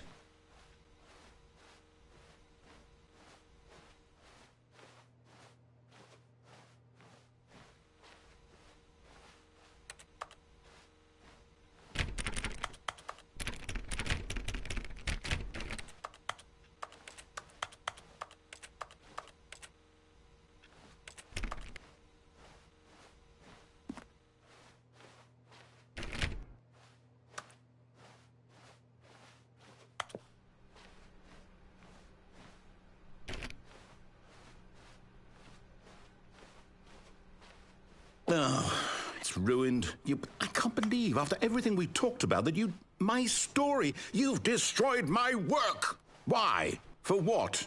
What did you get out of that? What did you think was so special about seeing the game undone, left here like so much garbage? It's worthless now. And what am I supposed to do?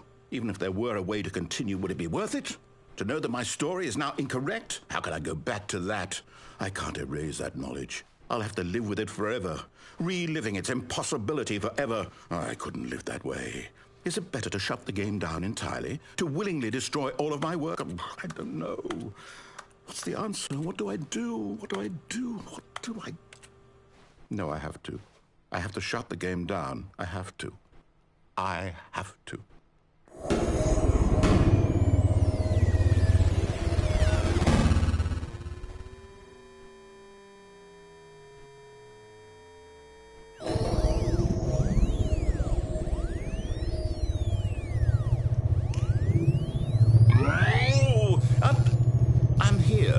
I'm still here in this pile of rubbish, with you who thought you were so clever. Now look where we are. My entire game is destroyed. It was the only thing in the world that was mine, and you've run it into the ground. What, did you think that would be funny? You just had to see? Didn't I impress upon you how important it was to be like Stanley? He actually knows how to do what I tell him to. He understands that if I say to do something, there's a damn good reason for it.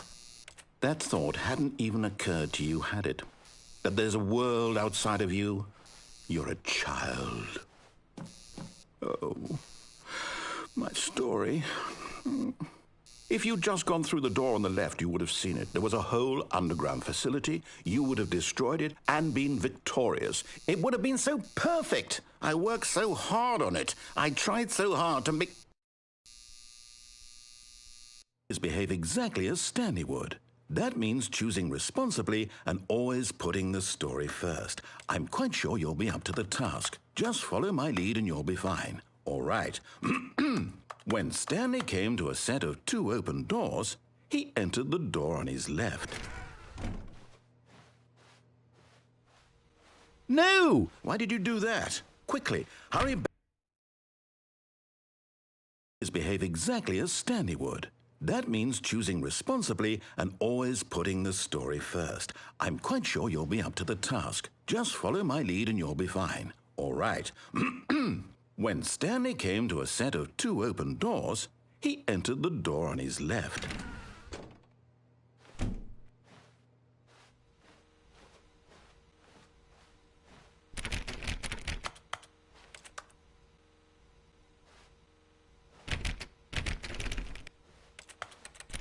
No! Why did you do that? Quickly, hurry back. Behave exactly as Stanley would. That means choosing responsibly and always putting the story first. I'm quite sure you'll be up to the task. Just follow my lead and you'll be fine. All right. When Stanley came to a set of 2 open doors, he entered the door on his left. No! Why did you do that? Quickly, hurry back. Behave exactly as Stanley would. That means choosing responsibly and always putting the story first. I'm quite sure you'll be up to the task. Just follow my lead and you'll be fine. All right. When Stanley came to a set of 2 open doors, he entered the door on his left.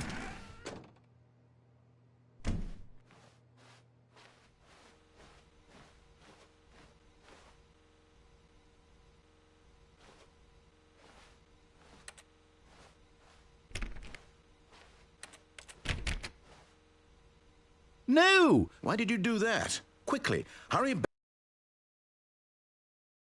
Behave exactly as Stanley would. That means choosing responsibly and always putting the story first. I'm quite sure you'll be up to the task. Just follow my lead and you'll be fine. All right. When Stanley came to a set of 2 open doors, he entered the door on his left.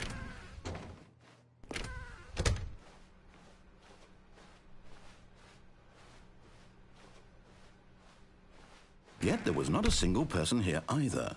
Feeling a wave of disbelief, Stanley decided to go up to his boss's office. Hoping he might... Coming to a staircase, Stanley walked upstairs to his boss's office.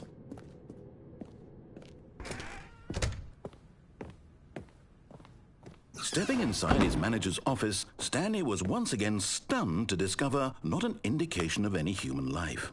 Shocked, unraveled, Stanley wondered in disbelief who orchestrated this, until he saw the door with a voice receiver next to it. Surely behind this door lay all the answers to his questions. And beyond all probability, he knew the passcode. He had seen it on his boss's computer just last week. Night Shark 115. Was this the code to open the door?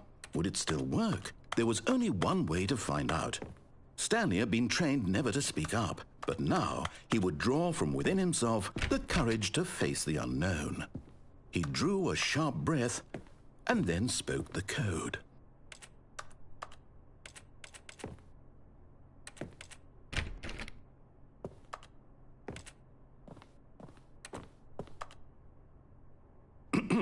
Stanley spoke the code. Night Shark 115. He spoke it into the receiver, right there on the wall.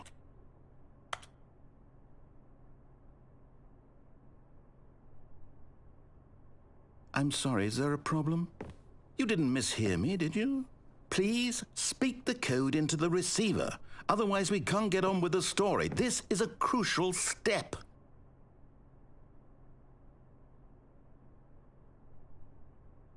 Okay, fine, you're not going to do it, but you know what? It's pretty humiliating to bring you this far, only for you to suddenly decide you have better things to do. I asked you for this one single thing, for your respect. The kind of respect Stanley shows for his choices. He knows what it means to take a story seriously. If you didn't want to see what I had to show you, then why did you come here? You had a choice, you know. You could have gone through the door on the right. You could have done whatever the hell you wanted over there. Why did you come this way? Speak. Say something to me. Explain yourself, you coward. You... When Stanley came to a set of two open doors, he entered the door on his left. Stanley? Hello? Are you... Is everything okay? Stanley, please. I need you to make a choice. I need you to walk through the door. Are you listening to me? Can you hear me? Is everything all right? Stanley, this is important. The story needs you. It needs you to make a decision. It cannot exist without you. Do you understand me? Whatever choice you make is just fine. They're both correct. You cannot be wrong here. We can work together. I'll accept whatever you do. I simply need you to take that step forward, please. Choose. Do something. Anything. This is more important than you can ever know. I need this. The story needs it. So, you hear me? Are you there? Are you listening to this? Stanley, are you there?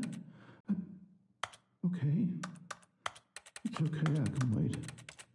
You need time to decide. Time to make sure your choice is correct. That is the best choice. That's all right. I'll wait for you to decide what's the right thing to do. Take as much time as you need.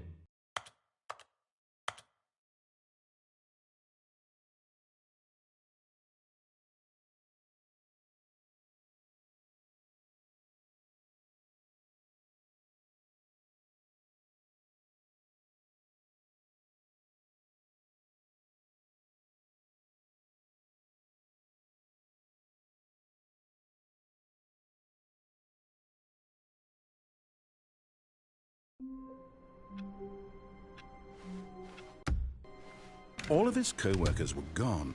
What could it mean? Stanley decided to go to the meeting room. Perhaps he had simply missed a memo. Maybe Stanley would never pick up the bucket. A lonely bucket, lonely... When Stanley came to a set of two open doors, this was not the correct way to the meeting room, and Stanley knew it perfectly well. Perhaps he wanted to stop by the employee lounge first, just to admire it. Stanley felt lightheaded, butterflies in his stomach, but eager to get back to business, Stanley took the first open door on his left. Stanley was so bad at following directions, it's incredible he wasn't fired years ago. Look, Stanley, I think perhaps we've gotten off on the wrong foot here. I'm not your enemy, really, I'm not. I realize that investing your trust in someone else can be difficult, but the fact is that the story has been about nothing but you all this time. There's someone you've been neglecting, Stanley. Someone you've forgotten about. Please. What? Really? I was in the middle of something. Do you have zero consideration for others? Are you that convinced that I want something bad to happen to you? Why, I don't know how to convince you of this, but I really do want to help you, to show you something beautiful. Look, let me prove it. Let me prove that I'm on your side. Give me a chance. Now listen carefully, this is You found one of them. One of the miniature Stanley figurines. Remember, no reward for collecting all of these, only the intrinsic pleasure of a job well done. You can't buy that sort of happiness, Stanley. God knows I've tried. So, I implore you to savor each and every moment you come across one of these beautiful figurines.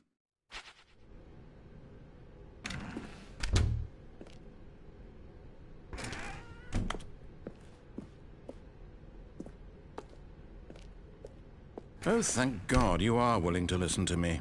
Do you see that I really have wanted you to be happy all this time? The problem is all these choices. The two of us always trying to get somewhere that isn't here. Running and running and running, just the way you're doing right now. Don't you see that it's killing us, Stanley? I wanted to stop. We would both be so much happier if we just stopped.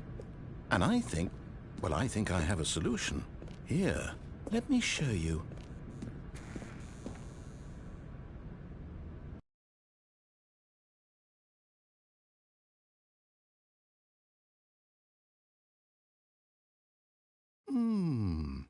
What do we want? What are we looking for? Here. Yes. Oh, it's beautiful, isn't it? If we just stay right here, right in this moment with this place, Stanley, I think I feel happy. I actually feel happy.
No, wait.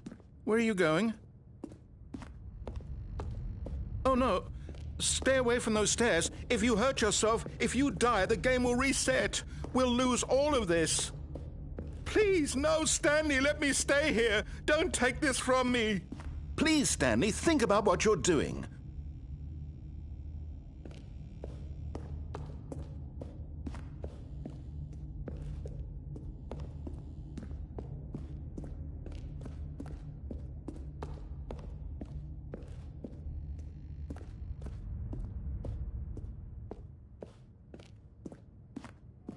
Good, good. We can't be too safe. Promise me you won't go back there, hmm? Just stay here.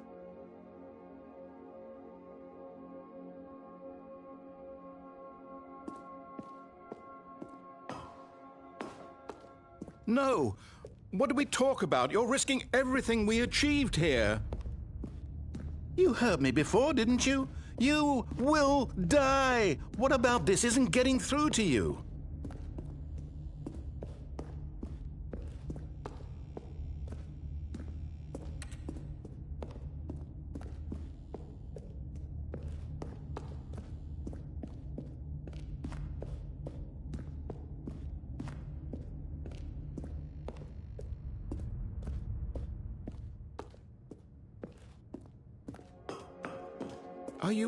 You are going to stay here, aren't you?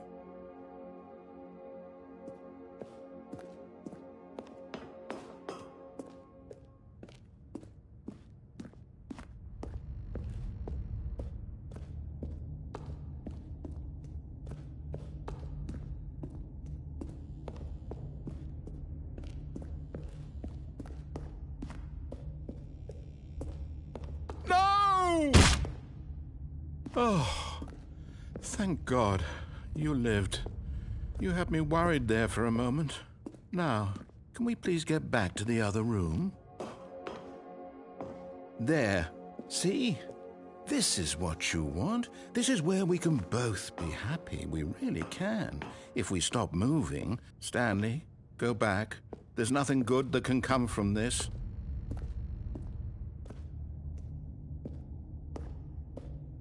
No. No, no, what are you doing? Do you just not believe me? What can I say to convince you?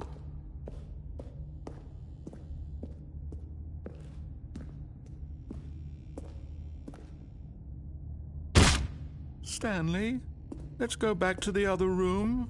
Can you do that for... Yes, perhaps you can. Perhaps you finally see what I'm talking about. I know you'll see that we can't be happy if we leave this place. You can see that, can't you?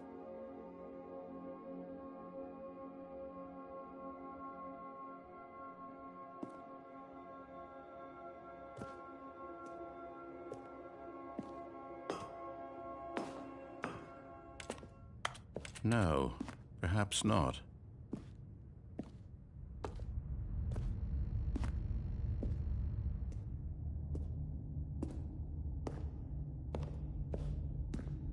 My God, is this really how much you dislike my game? That you'll throw yourself from this platform over and over to be rid of it? You are literally willing to kill yourself to keep me from being happy. Am I reading the situation correctly? Or maybe you're just getting a kick out of it. I don't know anymore. I just wanted us to get along. But I guess that was too much to ask. It looks like you wanted to make a choice after all. Well, this one is yours.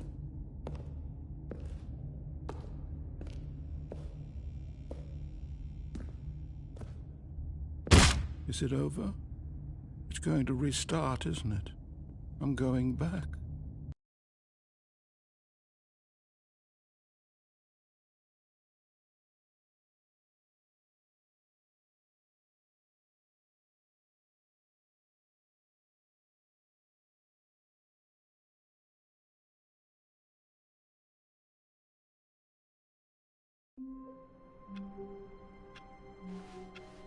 Someone was following Stanley. He was sure of it. If he checked over his shoulder now, he would surely catch them. It was only a matter of time.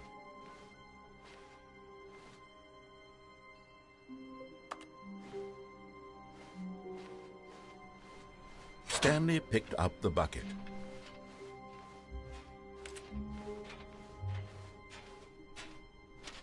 Stanley clutched the bucket tightly to his chest and entered the door on his left.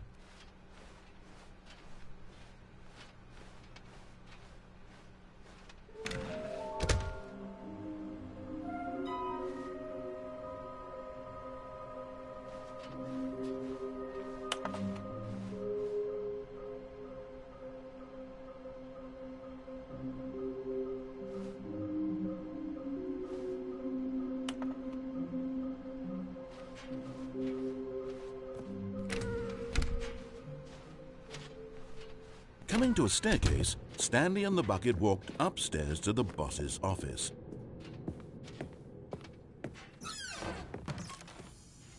Another miniature Stanley figurine. This, there really must be a snappier name for these things. What about mini-stands? Stanley figs? Or what about Stanlerines? Yes, I think I like that. Another Stanlerine under your belt.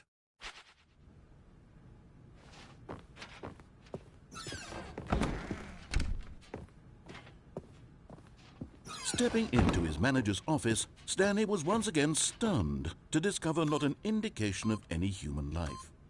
Crushed by the weight of this, but Stanley guessed the correct code by sheer luck.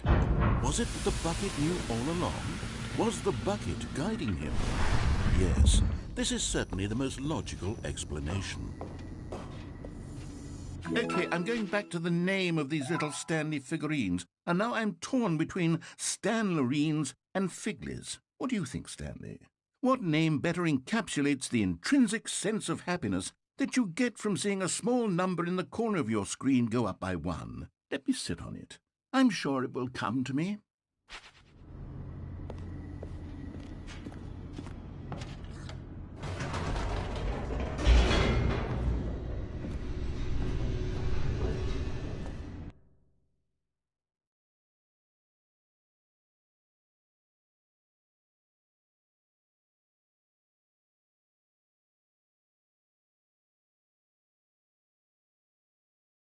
The elevator raced downward, plummeting towards an unknown fate. It would be all Stanley could do to keep himself together, if not for the bucket. Soothing him, comforting him, reassuring that in this darkest moment of uncertainty, he would be all right. The bucket is here for you, Stanley. Everything will be fine. Stanley and the bucket walked straight ahead through the large door that read, Mind Control Facility.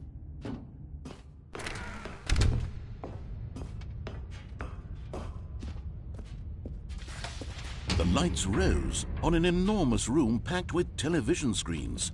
What horrible secret did this place hold? Stanley and the bucket both wondered to themselves.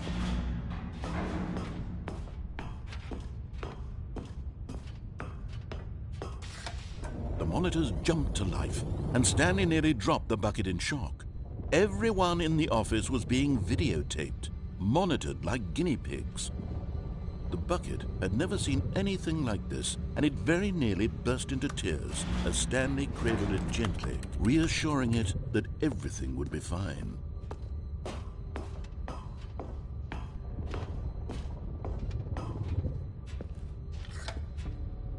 Was the bucket under the mind control facility's influence as well? Had the bucket been told to do things it didn't wish to do? What kinds of things does a bucket want to do or not want to do in the first place? These questions raced furiously in Stanley's feeble mind. No! He screamed into the bucket. He couldn't accept it. His own life in someone else's control, never! He squeezed the bucket tighter. His one friend in the entire world.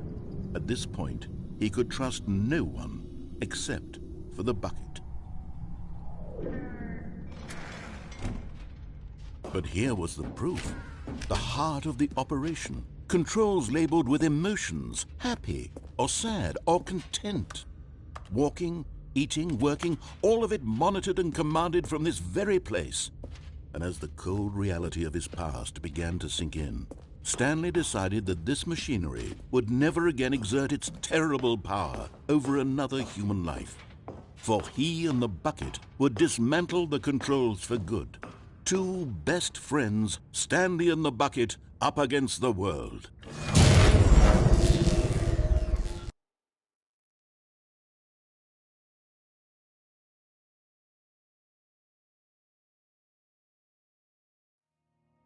Stanley and the bucket waited in blackness. Was it over? Yes, they had done it. Stanley and the bucket had defeated their greatest and darkest enemy, freed themselves from the tyrannical grip of the evil mind control machine. Freedom was now mere moments away. Excitedly, the two of them began to discuss the kind of life they wanted to live once they stepped through this massive door. The bucket wanted to learn to roller skate. Stanley wanted to sneeze in every country on Earth. Both of them wanted to begin watching a movie, any movie, but then stop it halfway through and begin watching it in reverse from the end. True, it was a simple life they envisioned, but it was one they'd lived together, with one another to lean on, to trust, to support, and... What? Wait. What was happening? Why had the door stopped? Was Stanley and the bucket not about to be freed? An unbearable silence filled the room, lingering in uncertainty, until finally the truth hit Stanley square in the face. This building did not want the bucket to leave. Even the facility itself recognized the incredible calming presence of the bucket, needed the soothing warmth of the bucket, would go to any lengths not to part with the bucket. No. Stanley can't leave this place, not while he has such a precious bucket in his arms, not while this building has anything to say about it. Stanley realized he would never again leave this very room, but at least he has the bucket. To be trapped eternally in darkness isn't really so bad, Stanley thought to himself. As long as I have my bucket with me, right? I'll be okay, won't I? Stanley gulped. Very soon now, he was about to find out.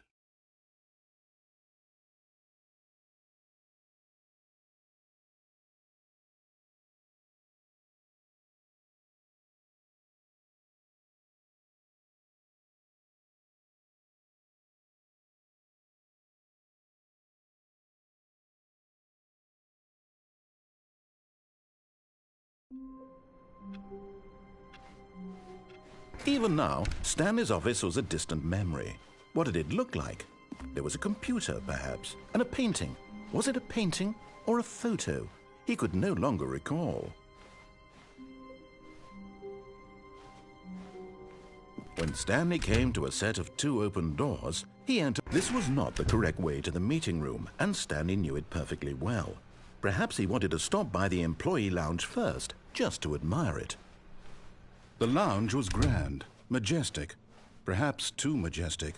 But eager to get back to business, Stanley took the first open door on his left.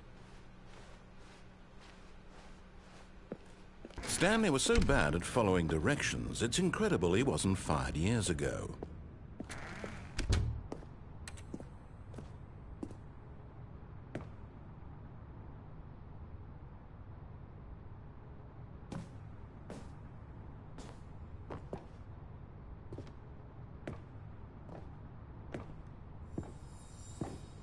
You're getting close now, Stanley. You've nearly gotten all of the Figler and Marines. Very soon, you'll collect the last one, and then the first number will equal the second number, and that will be it.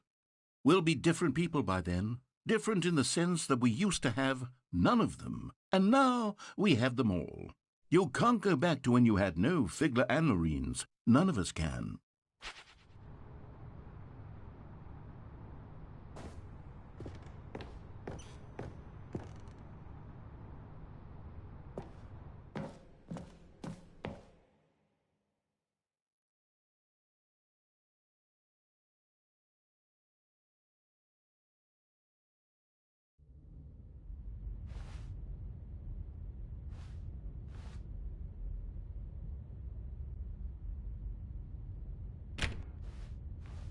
Stanley had now gotten himself so far off the beaten path that it seemed the office had begun.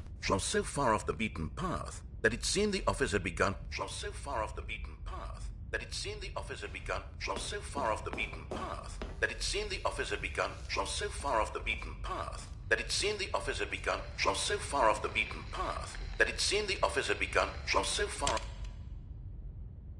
off the beaten path. You didn't think I was actually just a recording, did you? What a silly and trite explanation that would be. All the back and forth between you and me, all the absurd adventures we've been through, and it all turns out I'm just a tape recording? It was all just in Stanley's head. I bet that's the kind of twist you think is revelatory. I bet each and every time you watch a movie where it turns out all to be in the main character's imagination, you must absolutely bolt off the couch in pure shock at the phenomenal and intricate storytelling. It must be so simple to be you. Life being an unending waterfall of surprises and delights. How much more exciting you must find the world than the rest of us do. Now I've become sad. Look what you've done to me. This is all your fault.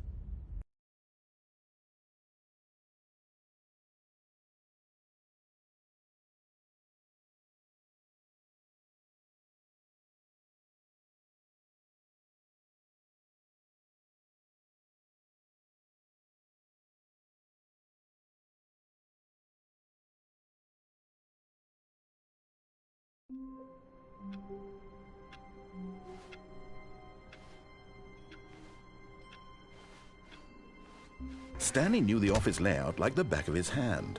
It was only a matter of time before he found the others, wherever they were. Just a matter of time. When Stanley came to a set of 2 open doors, this was not the correct way to the meeting room, and Stanley knew it perfectly well. Perhaps he wanted to stop by the employee lounge first, just to admire it. And here it was, the lounge. But eager to get back to business, Stanley took the first open door on his left. And so he detoured through the maintenance section, walked straight ahead to the opposite door, and got back on track.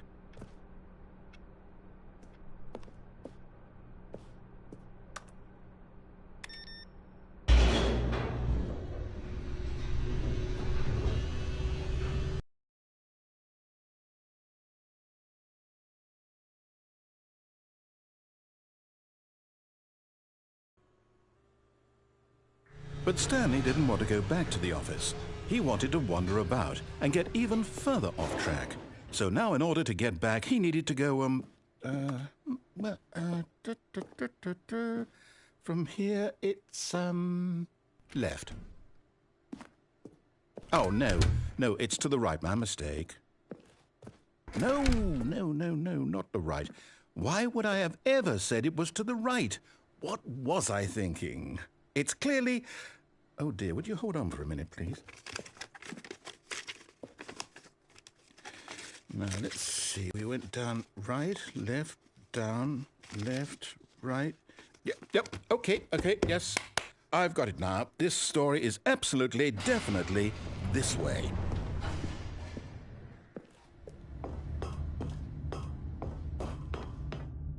No. This isn't right at all. You're not supposed to be here yet. This is all a spoiler. Quick, Stanley, close your eyes. Okay. We just have to get back to, oh, who am I kidding? It's all rubbish now. The whole story completely unusable. How about, rather than waste my time trying to salvage this nonsense, we'll just restart the game from the beginning.